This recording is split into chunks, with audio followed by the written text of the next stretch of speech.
PM Modi ने गुरुवार को ईमानदार टैक्स पेयर्स के सम्मान में transparent taxation and honouring the honest platform launch किया। इस प्लेटफॉर्म में फेसलेस असेसमेंट, फेसलेस अपील और टैक्स पेयर्स चार्टर जैसे बड़े टैक्स सुधार शामिल हैं। फेसलेस असेसमेंट और टैक्स पेयर्स चार्टर गुरुवार से लागू हो गया, जबकि फेसलेस अपील की सुविधा 25 सितंबर यानी दीनदयाल उपाध्याय जी के जन्मदिन से पूरे देश भर में नागरिकों के लिए उपलब्ध हो जाएगी। धन्यवाद प्रधानमंत्री जी।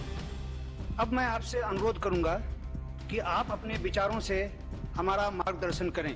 टैक्स सिस्टम भले ही फेसलेस हो रहा है, लेकिन टैक्स पेयर को ये फेयरनेस और फियरलेसनेस का विश्वास देने वाला है। ये सभी टैक्स पेयर्स को इस महत्वपूर्ण तोहफे के लिए मैं बहुत बहुत बधाई देता हूं। नमस्कार। पीएम ने नई व्यवस्थाओं, सुविधाओं, मिनिमम गवर्नमेंट, मैक्सिमम गवर्नेंस के जरिए देशवासियों के जीवन से सरकार के दखल को कम करने की दिशा में बड़ा कदम बताया।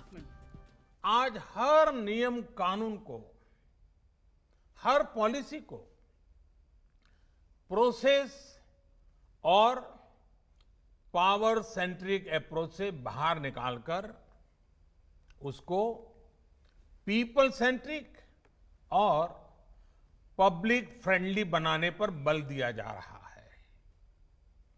ये नए भारत के नए गवर्नेंस मॉडल का प्रयोग है और इसके सुखद परिणाम भी देश को मिल रहे हैं।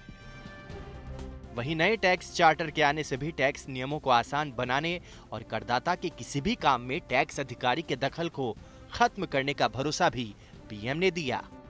इस चार्टर में भी टैक्स पेयर से कुछ अपेक्षाएं की गई हैं। टैक्स पेयर के लिए टैक्स देना या सरकार के लिए टैक्स लेना ये कोई हक का, अधिकार का विषय नहीं है, बल्कि ये दोनों का दायित्व है, जिम्मेवारी है, कर्तव्य है, रिस्पॉन्सिबिलिटी है। इस प्रणाली को सरल और पारदर्शी बनाकर सरकार ईमानदार करदाताओं का भरोसा जीतने की कोशिश कर रही है। साथ ही ज्यादा से ज्यादा लोगों को टैक्स के दायरे में लाने के लिए भी ये कदम उठाकर कामयाबी हासिल करने की उम्मीद कर रही है। सबका धन्यवाद करता हूं।